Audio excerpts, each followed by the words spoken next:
Estimados estudiantes, bienvenidos a esta videoclase. En esta oportunidad vamos a hablar de historia del arte. El tema que vamos a trabajar en esta videoclase es el Renacimiento. Bueno, recordemos que este tema está ubicado en el módulo número 2 de la asignatura. La asignatura es cuatrimestral, por lo tanto cuenta de 3 módulos. El equipo docente está conformado por la profesora Adriana Coria y el profesor Marcos Torres, quien les habla. Bien, los objetivos que me propongo para esta videoclase son reconocer las características y las nuevas técnicas que se desarrollan en el Renacimiento, identificar el contexto en el que dicho movimiento se desarrolló y conocer sus principales referentes, establecer diferencias entre el arte medieval y el Renacimiento. Bien, los contenidos que vamos a trabajar son la modernidad, el humanismo, el renacimiento, la perspectiva. Una pregunta para iniciar la clase, para que ustedes lo tengan en cuenta cuando vayan a la lectura, cuando vean otros videos, cuando vayan al material complementario y al de la cartilla, sería: ¿cuáles son los factores que hacen posible el surgimiento del Renacimiento en Italia? Bien, acá tenemos un mapa conceptual que nos habla sobre la Edad Moderna. Para hablar del Renacimiento tenemos que situarnos en la Edad Moderna, es porque es la edad donde se va a llevar a cabo este movimiento artístico, ¿no? Y vamos a tener diferentes cambios. Primero que nada, la Edad Moderna surge hacia el año 1453. ¿Qué pasa en el año 1453? Se produce la caída de Constantinopla, ¿no? Esta ciudad del Imperio Bizantino, que recordemos es el Imperio Bizantino, era la parte oriental del Imperio Romano. El Imperio Romano de Occidente cae hacia el siglo V, el año 406 después de Cristo, y la parte oriental va a sobrevivir, ¿no? Sobrevive hasta 1453, cuando es capturada su capital, Constantinopla, por los turcos otomanos. Bien, es muy importante esta fecha, ¿por qué? Porque muchos historiadores van a empezar a establecer que desde la caída de la Constantinopla, muchos arquitectos, artistas, filósofos y eruditos emigraron de la ciudad de Constantinopla y se establecieron en Italia, ¿no? Al ver que la ciudad caía ya en manos de los turcos, muchos pudieron escapar, se llevaron libros de la antigüedad, porque podemos decir que Constantinopla es como una copia, ¿no?, de la Edad Antigua, porque es la parte oriental del Imperio Romano que sobrevive durante toda la Edad Media. Bien, entonces todos los eruditos llevan los conocimientos que tenían de Roma, de Grecia, los llevan hacia Italia, ¿no?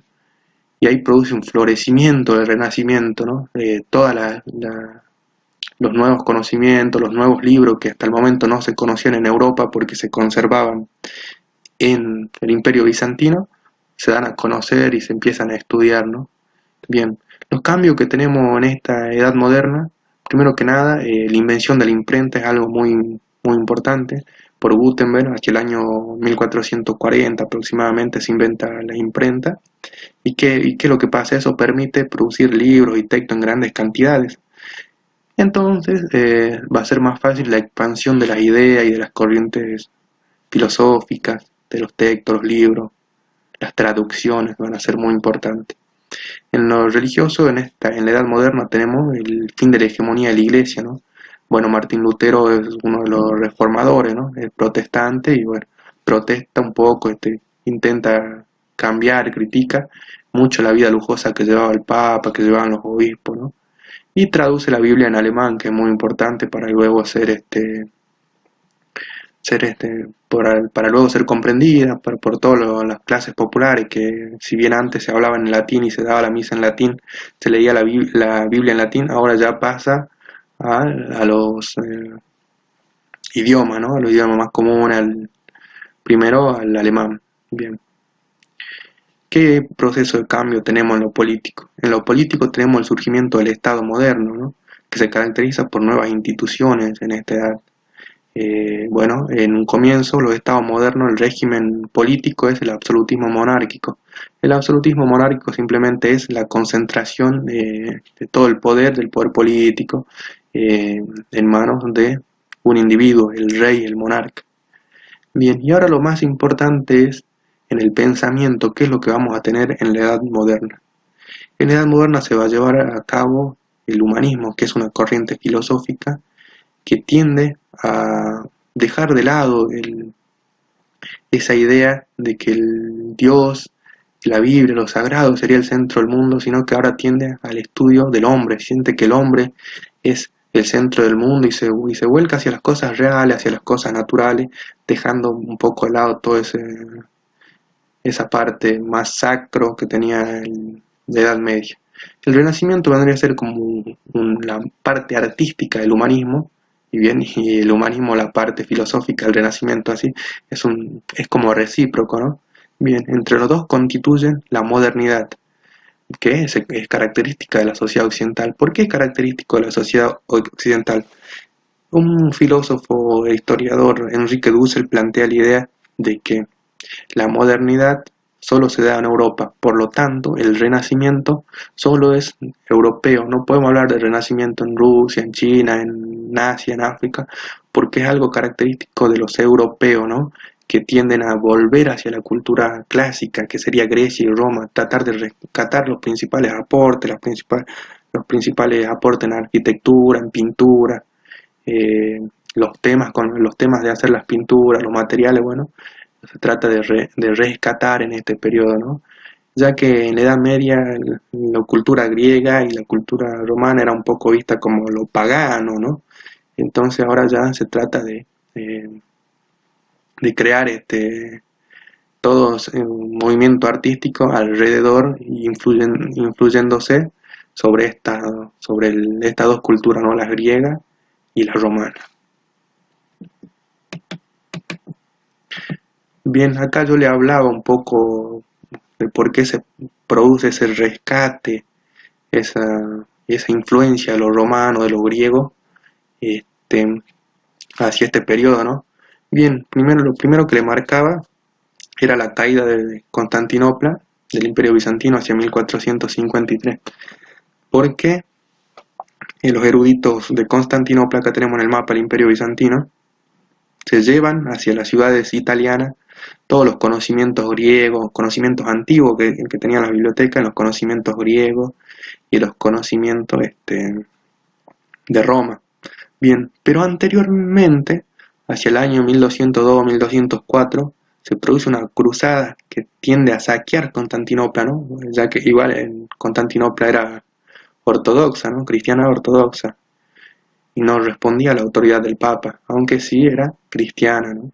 Bien, entonces saqueada por los cruzados y se llevan ciertos libros, ciertos materiales de la antigüedad que se los llevan a Italia, Francia, y bueno, ahí son estudiados por los eruditos italianos hacia el año 1202-1204, y eso va a ir dando florecimiento al Renacimiento, a las nuevas ideas, a las nuevas culturas, a la nueva idea de las culturas clásicas griega y romana. Bien, luego la caída de Constantinopla hacia el 1453 va a terminar de mudar todo, digamos, todos los conocimientos, y los nuevos eruditos van a estudiar estos libros, ¿no? Y se los lleva más que nada a Florencia, a todas las ciudades italianas que vivían en el mar Mediterráneo. Bien. Acá tenemos el Renacimiento como un movimiento artístico, ¿no? Y algo característico de la cultura occidental, como yo le venía mencionando, que se da en los siglos XV y XVI.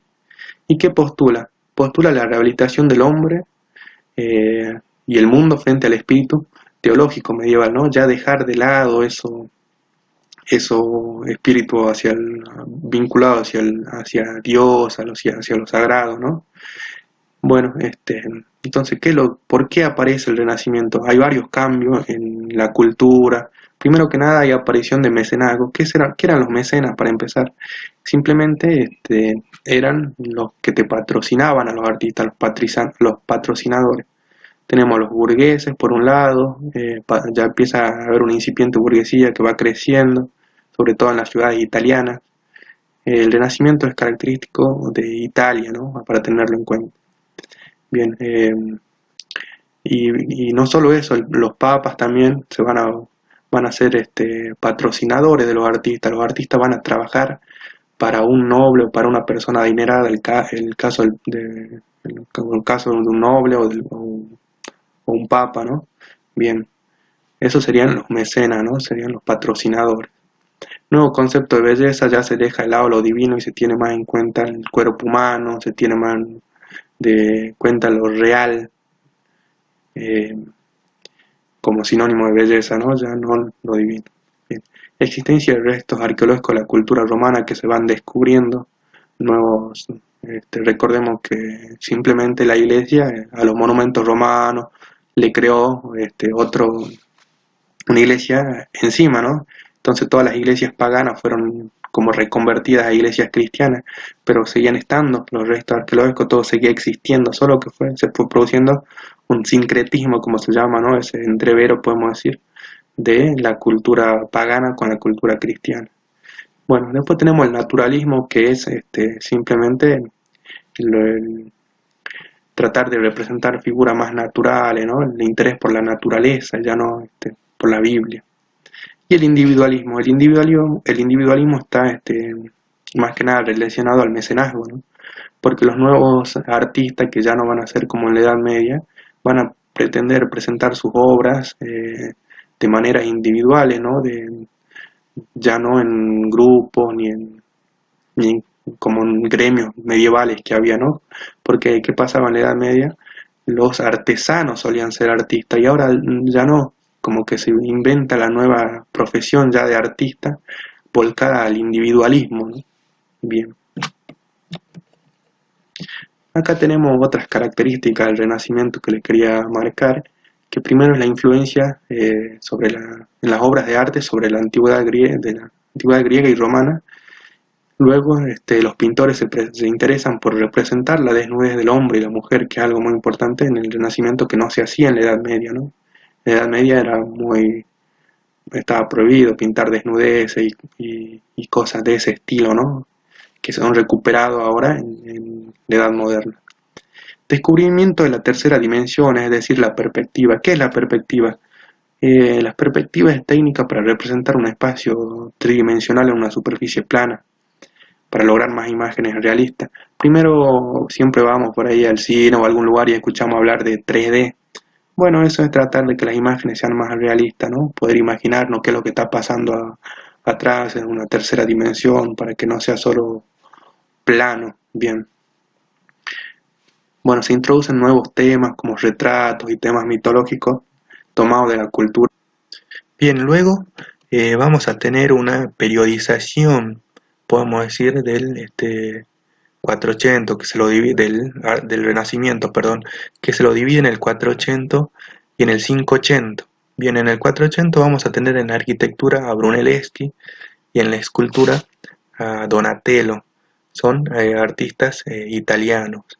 Bien, en lo que sería el 580, que se lo conoce también como Alto Renacimiento, ya no se utiliza el término 580, digamos, en la actualidad, es más para referirse ya al auge de las ideas del 1400, ¿no? Y se destacan las figuras de Miguel Ángel, Leonardo da Vinci y Rafael. Bien, en el 480, bueno, ya como lo había explicado, coincide con el siglo XV y constituye el inicio de la ruptura de la estética medieval y la implantación de los nuevos ideales renacentistas. ¿Quién va a ser uno de los principales iniciadores del Renacimiento, podemos decir? Bueno, uno va a ser Filippo Brunelleschi, y él va a empezar con la arquitectura. En una de sus obras principales de Brunelleschi es la cúpula de la Catedral de Florencia, que es encargado de construir hacia el año 1440 aproximadamente, 1420 aproximadamente, y Bien, la cúpula tiene 42 metros y ha pasado ya por varios arquitectos que no le podían dar solución a este problema, ¿no?, de construir la cúpula. La iglesia viene construida de la época medieval y le faltaba la cúpula. Lo que hace Brunelleschi es servirse o basarse en el sistema de Panteón romano, eh, y crean anillos concéntricos que van sosteniendo la cúpula. Bien, entonces crea todo un sistema de autosostén en la arquitectura.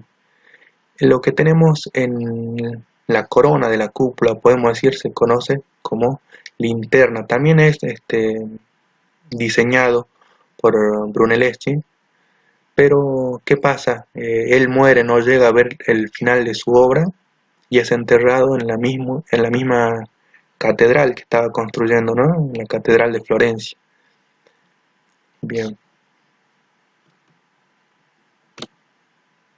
Un amigo de Brunelleschi es Donatello, que vive en el año 486 al 1466. Para María Farga Mollor, que es historiadora, plantea que es el mejor escultor anterior a Miguel Ángel. Bueno, después Miguel Ángel va a pertenecer a la misma escuela que Donatello, ¿no? Es el artista más representativo del siglo XV y se especializa en realizar escultura.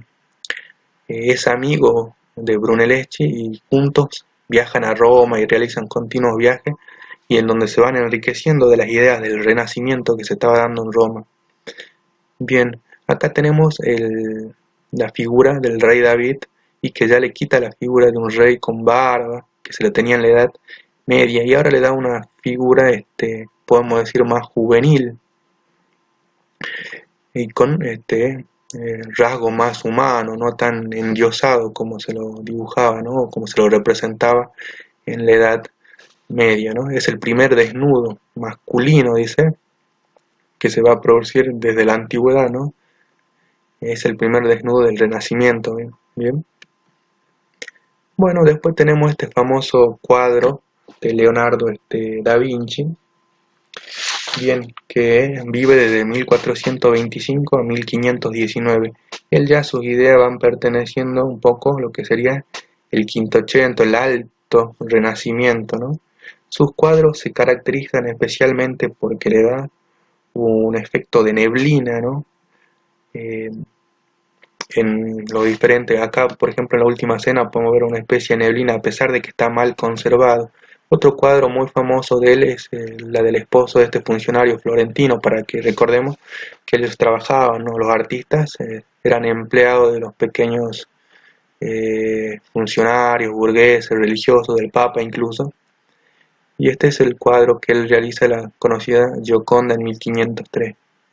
Esta especie de neblina le da más realismo y también un poco de misterio a los cuadros, ¿no? Él también busca remarcar el estado de ánimo de los personajes. Bien, otro estudio, ¿no?, otra obra artística que se lo es muy conocido Leonardo da Vinci es por el hombre de Vitruvio, lo cual lo podemos ver aquí hacia la derecha, ¿no? Es un estudio de las proporciones del cuerpo humano, realizado a partir de los textos de arquitectura de Vitruvio. ¿Quién era Vitruvio? Un arquitecto de la antigua Roma, lo cual ya se dedicaba a estudiar el cuerpo humano. Bien, entonces lo que hace Da Vinci es basarse en los textos de Vitruvio y de acuerdo a eso, a cómo él plantea las medidas del cuerpo humano, él establece en un dibujo cómo serían la medida de los brazos y bueno, lo acompaña obviamente con escrito y por eso se lleva el nombre que es Vitruvio, referido al arquitecto romano. Otro, Otra obra, pero ya es el caso eh, de Miguel Ángel, que es el David, ¿no? Donde ya crea figuras muy musculosas respecto a lo que sería a la comparación del Miguel Ángel de Donatello. Perdón, lo que fue el David de Donatello. Bien, pero ¿quién fue Miguel Ángel? Miguel Ángel Buonarroti. Miguel Ángel Buonarroti nace en 1475 y muere hacia el año 1564. Es arquitecto, escultor, pintor, bueno, un renacentista, y es uno de los artistas más grandes de la historia, tan grande que fue el primer artista occidental del que se le publicaron dos biografías en vida, así que ya en vida Miguel Ángel tenía la fama de ser buen arquitecto, pintor y escultor. Bien, acá tenemos un poco más de información de lo que sería esta escultura, ¿no? Del David de gran tamaño, un rey bíblico ya a estilo clásico. Podemos ver que se asemeja a lo que serían los dioses griegos incluso, ¿no? Está completamente desnudo y es atleta, porta onda y bueno, una piedra en su mano, ¿no? Para ir cerrando un poco esta clase, en síntesis, podemos decir que el Renacimiento tuvo su origen en Florencia, Italia, en el siglo XIV y su apogeo fue en el siglo XVI. ¿Qué es lo que intenta el arte renacentista? Recuperar simplemente la cultura greco-latina y se caracteriza por destacar al humano sobre las demás cosas. Eso significa un arte antropocentrismo, donde el hombre es el centro. Bien, ya esta síntesis final como concepto le quiero dejar que el Renacimiento es el nombre dado al auge cultural sucedido durante los siglos XIV, XV y XVI en Europa. Anteriormente lo planteaba en la imagen anterior, siglo XV, XVI, bien, se amplía hasta el siglo XIV, ¿no? Se desarrolla especialmente en Italia, de manera tardía en otros países europeos como Países Bajos, que es conocido como el Renacimiento flamenco, que viene de la zona de Flandes, donde sería los Países Bajos. Las principales características del Renacimiento son el racionalismo, ya se deja de lado las ideas de la Biblia y el idealismo, los dogmas de la Iglesia, y el ser humano ya se basa en la razón. Eso es lo que va a traer como consecuencia la ilustración más adelante. El experimentalismo. Todos los artistas del Renacimiento suelen experimentar. Leonardo da Vinci sin duda es uno de los más, podemos decir, creadores, innovadores, que realizaba mucho experimento, ¿no? Aparte, él se dedica a crear armas bélicas, ¿no? Porque las ciudades italianas estaban en constante guerra y necesitaban creadores como científicos, ¿no? Bien, en eso esto es una característica de los artistas del Renacimiento. El individualismo, como le venía diciendo, que cada artista podía emplearse de acuerdo podría ponerse bajo tutela o bajo mecenazgo de cualquier noble, de cualquier persona adinerada, del papa incluso, de los obispos. Se ponía simplemente al servicio para legitimar su autoridad, su poder, a través de las esculturas, pinturas o obras arquitectónicas que iba realizando. Y bueno, el antropocentrismo ya le había comentado anteriormente. Bien, espero que le haya servido. Aquí tienen un pequeño resumen, una pequeña clase de lo que sería el Renacimiento al principio de la modernidad en el siglo XIV, XV y XVI.